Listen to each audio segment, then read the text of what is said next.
War pugs, shenanigans. Over the last few weeks, I have always gotten a request for the Salmonella Academy. Weird really likes the Salmonella Academy. I'm really enjoying the Salmonella Academy. Now, aside from his opinion on pugs, because I love pugs, I've enjoyed everything else I've seen. Like, the presidential pets video was absolutely outstanding. It was nice to hear about. Like, I had no idea there was a presidential possum. Nor presidential raccoons. But, that being said, today we're here to learn to read fire diamonds. Now, I know how to read fire diamonds. But, that's because I spent most of my life in a position where I had to read fire diamonds. Fire diamonds are just one of those things that you learn about in any kind of position where you're dealing with any kind of chemical, any kind of flammable, any kind of anything. But, for the fire diamonds, I'm interested to see how Sam would teach us how to read those, because pretty much I think OSHA's approach is extremely dry. I think OSHA's approach needs a complete revamp. So let's take a look at what the Salmonella Academy is willing to teach us. And maybe we'll find a way to make OSHA's course a bit bearable. I don't know if you ever heard of a qualification named OSHA 10, OSHA 40, or OSHA 40, but quite literally, OSHA 10 is a 10-hour course in just OSHA material. And when I say it's dry, it's dry. The 40-hour course is worse. Let's jump into this. Anything that we can do to make any of OSHA a little bit more bearable, I'm all for. Let's rock and roll. And of course, links in the description below, including mine, like, comment, subscribe, all that other kind of stuff. Shutting up, moving on, let's go. Fire diamonds! Kids. Today I'll be teaching you how to read these things. Yay. The symbol is technically known as NFPA 704, but nobody really calls it that. Most people refer to it as a fire diamond, or a safety square, or if you're British, a figmenty pigmenty crosser tosser, whatever floats your boat. Anyway, when you see the symbol, usually on a door or a container or something, it means there's a hazardous material present, and the numbers and symbols on the diamond give information on exactly how dangerous that material is. Yes. So first off, notice the 4 colors, right? Each one represents a different type of hazard. Red is for flammability because fire and burning things are usually red. Yellow is for chemical reactivity, I guess because chemical reactions involve swapping electrons and electricity is yellow, sure. Blue is for health hazards because fuck you. And then white is just extra space for other stuff. So Now, quite frankly, the yellow being for chemicals relates to a different OSHA format altogether, but the blue and red, I mean, blue cross, blue shield, blue square. 3 colored diamonds, or if you want to be politically correct, the African American diamonds, each have a number from 0 Why? to 4. And each of these is like a threat level for that category. If the number is 0, it basically means you'd have to be some kind of professional to manage to fuck things up in that fashion. Sand, for example, has a 0 in its flammability. The only time sand burns is when it's wedged in the cracks of your Speedo for too long. However, please note that the health section does not apply to ingestion. For example, motor oil has a blue rating of 0, but that in no way makes it safe to drink. If the number is 1, that means we have to have labels on things for stupid people, and that actually upsets me quite a bit. there's a threat present, but you'd still have to be like an advanced level dumbass in order to really find it. Right. Cellulose, the primary chemical found in paper, has a flammability of 1, so don't, hold it over a fire for a while, Right. and you'll be fine. 2 is where things start being kind of a big deal. Capsaicin, the chemical that makes peppers spicy, has a health risk of 2. You finish chopping your jalapenos, and then you go touching your jalapenis. It's not gonna kill you or nothing, but it's gonna mess your day up for sure. If you I will tell a story about this after. see a 3, that's when you know you gotta watch out. Gasoline, it's got a flammability of 3, and we all know gasoline. You see gasoline walking by, you better take the cigarette out of your mouth, get the static off your clothes, fix your hair, make yourself presentable, don't make eye contact. That's the only way to keep yourself safe. And then 4 is the highest number on the scale. If you see a 4, the best thing to do is just start walking backwards, because if you're close enough to read that 4, chances are you're not where you need to be. Right. Nitroglycerin has a reactivity of 4. If you soak a tissue in nitroglycerin and give it to your friend to sneeze in, that sneeze will result in his entire goddamn face getting blown off. So yeah, 4s are nothing to sneeze at. Right. Literally. Now let's move on to the bottom bit. Unlike me, this diamond isn't just a big white waste of space. This is the spot for any extra warnings you need to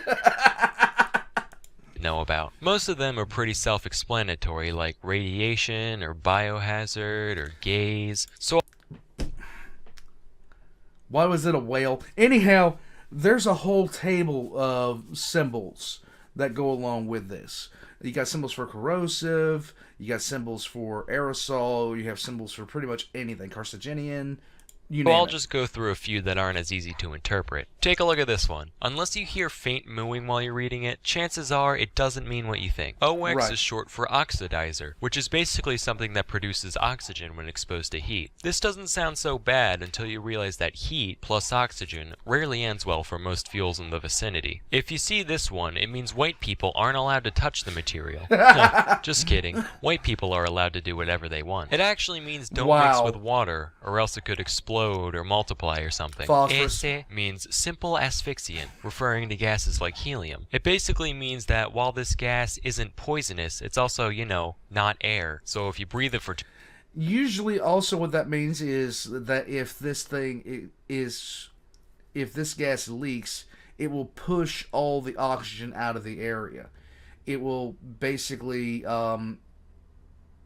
displace the oxygen in the area and leave you essentially in an oxygenless vacuum. It's not exactly a fun time.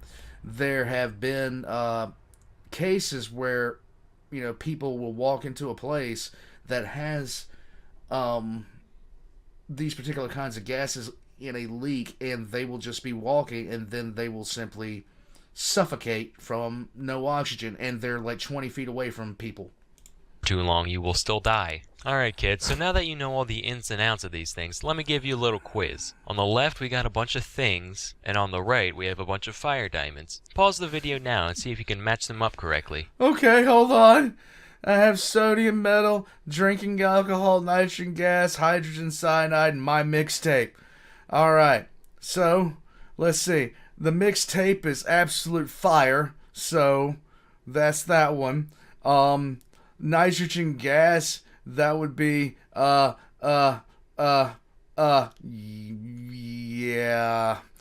Drinking alcohol, I think would be probably a 4. It would, no, because gasoline's actually a 3.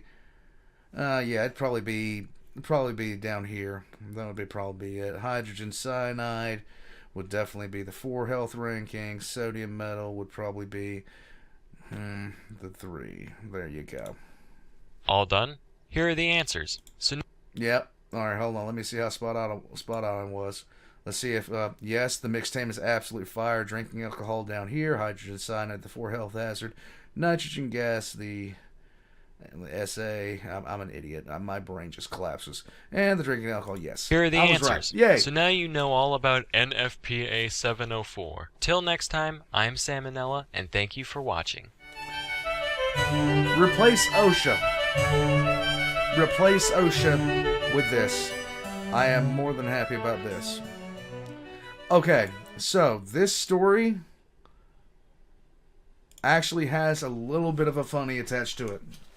When I was in the military, we had to go do OC spray training. Now, OC is basically you have pepper spray, which is like...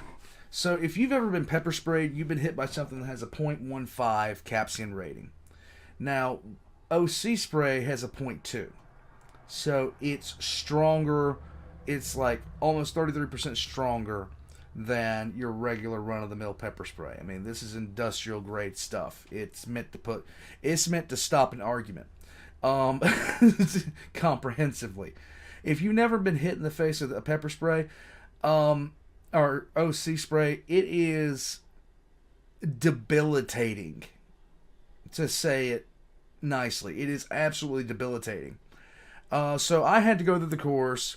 I finished the course. I was the third person to go through the course. The funny thing about it was, the two people that came before me, they noticed that they weren't having the kind of reaction they should have, so they checked out the expiration date, and the expiration date on the OC spray they were using had been expired for almost 2 years. So they went and got a fresh batch for me. They hit me in the face with that. I went through the course. Everybody else got through the course. And then after everybody got through the course, most of us had recovered at that point. They told us, okay, you're not going back to your boat. You're going to go home because we can't have you like working up a sweat or anything else like that. Do not take a shower. Wash your, over for the next couple of days. Wash in the sink. Like, do not take a shower. And the guy that was giving the course let us know why. Because if you still have OC spray in your hair and you jump into the shower, well, it's going to places that you really don't want OC spray to go. And the very next day on the boat, we had a couple of people show up. Now, when you're sick in the military, when you're hurt in the military, you still have to go to your duty station. You have to go to sick call after your primary, meeting, your primary assembly. Well, about 3 guys and 1 girl all went to sick call with the same kind of problem. And they were walking like this. I don't think I need to tell you what these 4 did. Oh my God. The level of discomfort was somewhere upon the level of apocalyptic and please kill me now. And I was not one of them because I don't screw with stuff like that. I actually am smart when it comes to not doing things to endanger myself in a particular fashion. Unless you're talking about one time I got thrown into a great white shark cage and I forever curse my stupidity about that. Warpugs, this was the Salmonella Academy. I hope you guys enjoy. I hope you guys have a great day. Like, comment, subscribe, and I'll catch you guys next time. Replace OSHA's video on this with this, and I'll be happy.